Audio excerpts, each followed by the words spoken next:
समझिए कि बाहर के किसी आदमी को जाने के लिए मनाही कर दी गई है ताकि भेद खुल नहीं जाए। जो है भी वो सब के सब इसी तरह का काम में लगे हुए हैं। इससे ज्यादा गलत और गैर कानूनी काम महिलाओं के खिलाफ नहीं हो सकता, तो उनके खिलाफ लगातार लगे हुए हैं। टीएमसी के वर्कर्स पूरे तरह से गुंडागर्दी पे उतारू, वही लोग रूल कर रहे हैं, सरकार रूल नहीं कर रही है।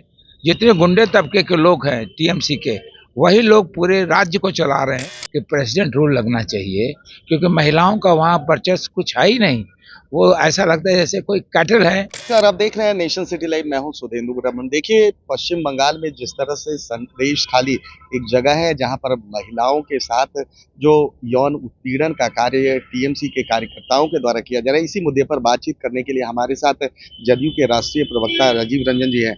सर, जिस तरह से संदेश खाली में जो हिंसा हो रही है, जिस तरह से पहले तो ईडी को रोक दिया गया, उसके बाद से लगातार आरोप लगते रहे हैं कि कहीं ना कहीं टीएमसी के जितने भी कार्यकर्ता हैं महिलाओं का यौन उत्पीड़न कर रहे हैं। ये सही है, ये लगातार शिकायतें आ रही हैं टीएमसी के कार्यकर्ताओं के बारे में। बल्कि समझिए कि बाहर के किसी आदमी को जाने के लिए मनाही कर दी गई है ताकि भेद खुल नहीं जाए। और ये इंडिया के जितने लोग हैं, जितनी पार्टियां हैं, एक तो धीरे धीरे अलग हो रही हैं। जो है भी वो सब के सब इसी तरह का काम में लगे हुए हैं। इससे ज्यादा गलत और गैर कानूनी काम महिलाओं के खिलाफ नहीं हो सकता। सिर्फ उत्पीड़न ही नहीं कर रहे हैं, उनका जो रोजगार का पैसा है वो भी नहीं दे रहे हैं, जो काम करती हैं पैसा वो भी नहीं दे रहे हैं। यानी पूरी तरह से बुरी तरह से वो लोग उनके खिलाफ लगातार लगे हुए हैं।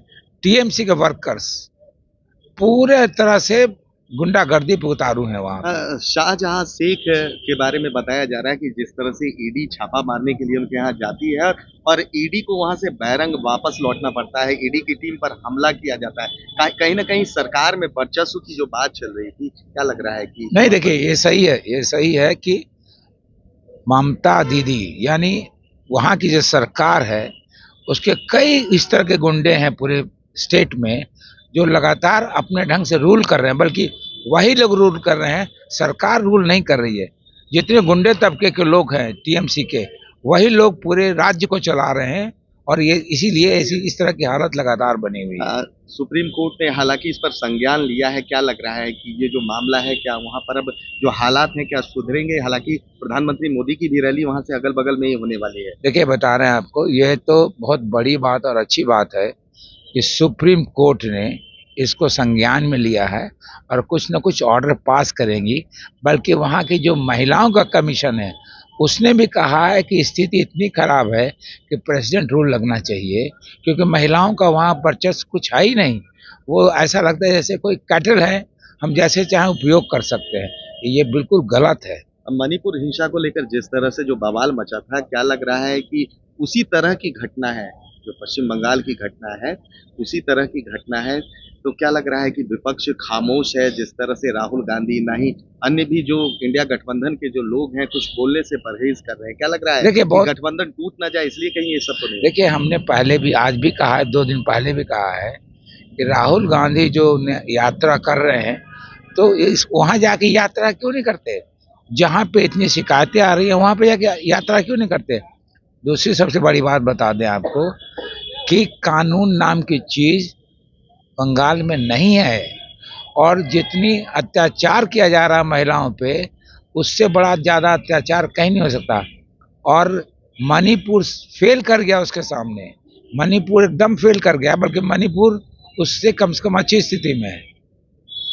तो देखिए, ये थे जदयू के राष्ट्रीय प्रवक्ता हैं राजीव रंजन जी, जिन्होंने साफ तौर पर कह दिया है कि जो संदेश खाली है वहां पर लॉ एंड ऑर्डर बिल्कुल पूरी तरीके से ध्वस्त हो चुका है। टीएमसी के जितने भी कार्यकर्ता हैं महिलाओं से जबरन उनका यौन उत्पीड़न करते हैं, साथ ही साथ कमाई किए हुए जो पैसे होते हैं वो भी उनसे छीन लेते हैं। फिलहाल जिस तरह से सुप्रीम कोर्ट ने जो इस पर संज्ञान लिया है, हालांकि मैं आपको बता दूं कि लगातार जो है वहां पर मांग हो रही कि प्रेसिडेंट जो रूल है वो लगा दी जाए। अब देखना यह है कि संदेश खाली के लोगों को, खासकर जो महिलाएं हैं, उनको सुप्रीम कोर्ट के हस्तक्षेप के बाद क्या आशाएं हैं, क्या उनको न्याय मिलता है या नहीं। बने रहिए हमारे साथ और देखते रहिए नेशन सिटी लाइव।